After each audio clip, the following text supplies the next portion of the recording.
The alarm shattered the midnight quiet like a gunshot, yanking me from a dream where Adam's hand lingered too long on my shoulder during drills. I bolted upright in the bunk room, heart slamming against my ribs, the red lights pulsing through the station like blood in veins. Engine 27, Chicago's forgotten corner of hell, where we chased fires that chased us right back. And there he was already, silhouetted in the doorway, barking orders with that gravelly voice that made my knees weak. "Jason, gear up now. This one's a beast." I'd been at Station 27 for 6 months, a wide-eyed probie fresh out of the academy, trading my family's dairy farm in Wisconsin for the concrete jungle of the Windy City. Chicago swallowed you whole if you let it. The endless gray winters, the horns blaring like accusations, the L train rattling overhead like it was mocking your every doubt. But the Firehouse? That was my anchor, a brick fortress on the south side where the air smelled of diesel and desperation. And Adam? He was the god of it all. Adam Kowalski, 42 to my 24, with a jaw carved from the same granite as the station walls and eyes like storm clouds over Lake Michigan. He wasn't just the captain. He was the coach, the one who ran us through hellish PT sessions at dawn, turning scrawny recruits into men who could haul hose lines up 5 flights without breaking. Veterans called him the Polish hammer behind his back, for how he'd hammer home lessons until you bled them. To me, he was everything I wasn't. Steady, unbreakable, the kind of guy who'd stare down a backdraft without flinching. I'd fallen for him on day 1, during orientation, when he clapped a hand on my back and said, "Kid, fire don't care if you're scared. It just burns." His touch lingered in my mind like smoke, curling into dreams I couldn't shake. I kept it buried deep, that ache. Growing up in a town where faggot was the punchline to every farm joke, I'd learned to swallow secrets like bad coffee. My folks thought I was here chasing glory. Truth was, I was running from the mirror that showed a boy who loved wrong. At the house, I laughed too loud at the crude stories, dated a girl from the academy once just to feel normal. But every night, alone in my bunk, I'd replay Adam's voice, his rare half-smile when I nailed a ladder raise. Dedication, they called it. My endless overtime, volunteering for the shittiest calls, staying late to polish trucks until they gleamed. But it was worship, plain and simple, a prayer to a man who'd never kneel with me. The calls came relentless that winter, a symphony of sirens and screams. We pulled a family from a row house blaze on Christmas Eve. Me cradling a kid with singed curls, Adam shielding the mom like a human wall. Later, in the Deccan room, steam rising off our skin as we scrubbed soot, he caught my eye in the mirror. "Good work tonight, Jason. You didn't hesitate." My throat tightened. I mumbled thanks and fled to the showers, cold water doing nothing for the heat pooling in my chest. That was the problem with secrets, they leaked one drop at a time. Spring thawed the ice, but not the tension. Rumors swirled through the house like bad chili. Budget cuts looming, layoffs hitting the rookies first. Adam pushed us harder, his drills turning brutal. Sprints up the training tower in full turnouts, breathers fogging our masks until we puked on the gravel. "Pain's your teacher," he'd growl, pacing like a caged wolf. I thrived on it, pushing past the burn, earning nods that felt like lifelines. One April afternoon, after a mock high-rise that left us gasping, he pulled me aside in the apparatus bay. The trucks loomed like sleeping giants, their chrome catching the slanted sun. "Jason, walk with me." His voice was low, not the bark I knew, but something softer, edged with fatigue. We stepped out to the lot, the city humming beyond the chain-link fence. Kids shooting hoops in a cracked court, an L train groaning past. He lit a smoke, against regs, and offered me one. I took it, fingers brushing his, a spark that had nothing to do with static. "You're different, kid. The others slack. You fight like it's personal." He exhaled, smoke wreathing his face. "What's driving you? Girl back home? Glory." I stared at the filter, heart thundering.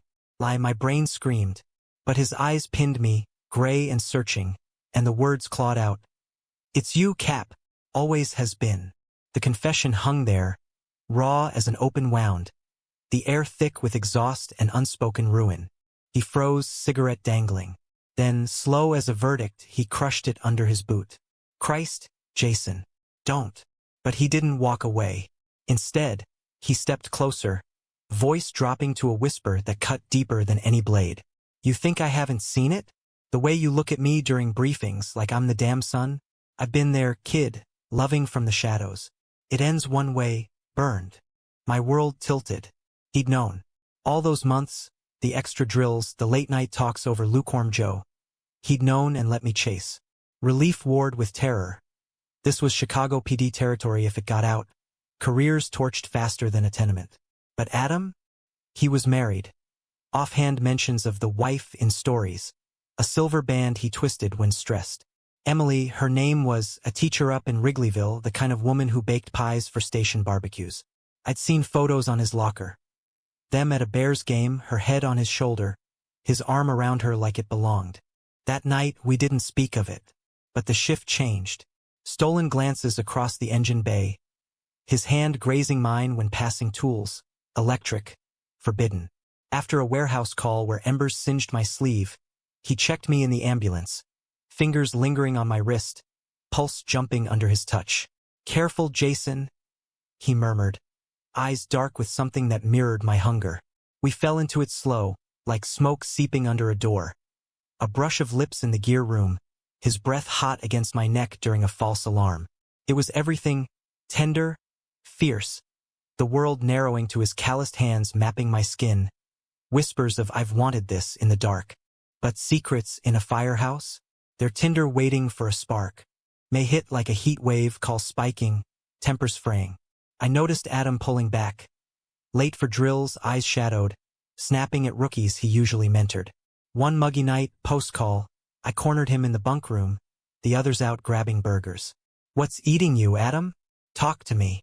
He paced, running hands through salt and pepper hair. Emily knows something's off. She's asking questions, late shifts, the exhaustion. I can't. He trailed off, face crumpling. This, us.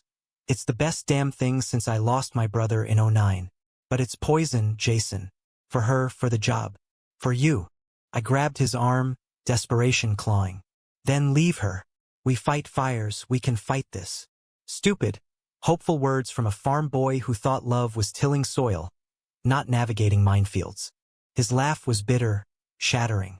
Leave her? After 20 years? She stood by me when I came out to my folks. Disowned me, called me sick. Emily's my shield, kid. And you. He cupped my face, thumb tracing my jaw, eyes wet. You're the fire I can't put out. But I have to try. The betrayal hit like a flashover. Not him loving me back, but choosing the life we'd never have. He ghosted after that. Professional distance, clipped orders, avoiding the showers when I was there. I poured it into work, running suicides until my lungs screamed, earning commendations that tasted like ash. The house buzzed with whispers. Layoffs coming. Adam pushing paperwork like a man possessed. Then June, the beast call.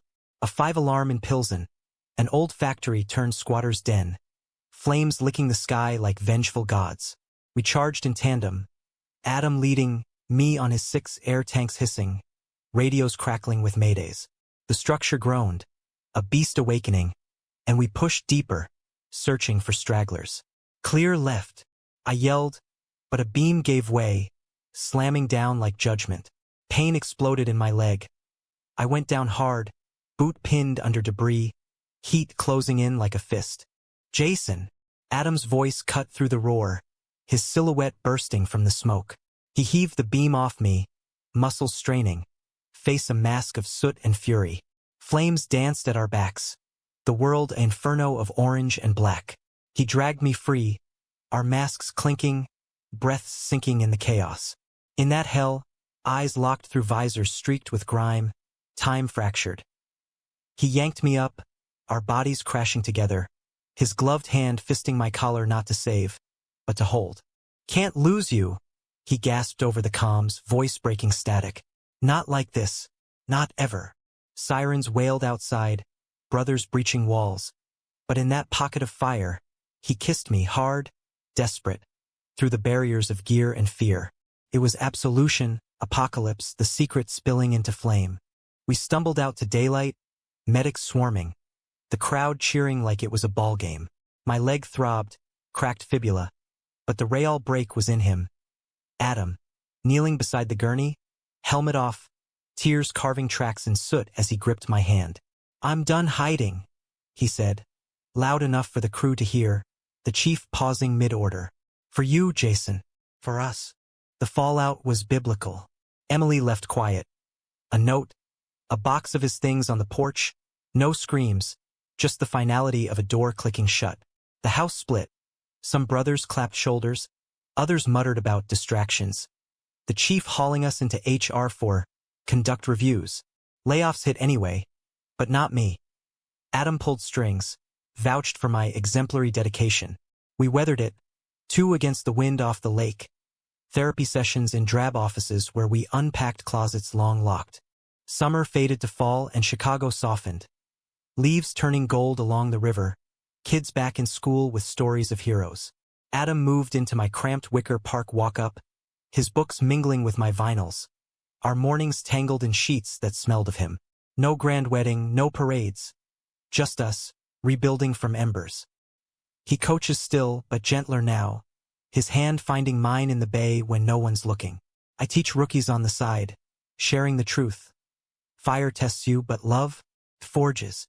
Sometimes, in quiet hours, I trace the scar on his knuckles from that night, and he smiles. That rare, real one. "You saved me first, kid. With your heart." And in the city that never sleeps, we do, side by side. No more secrets, just the steady burn of what endures.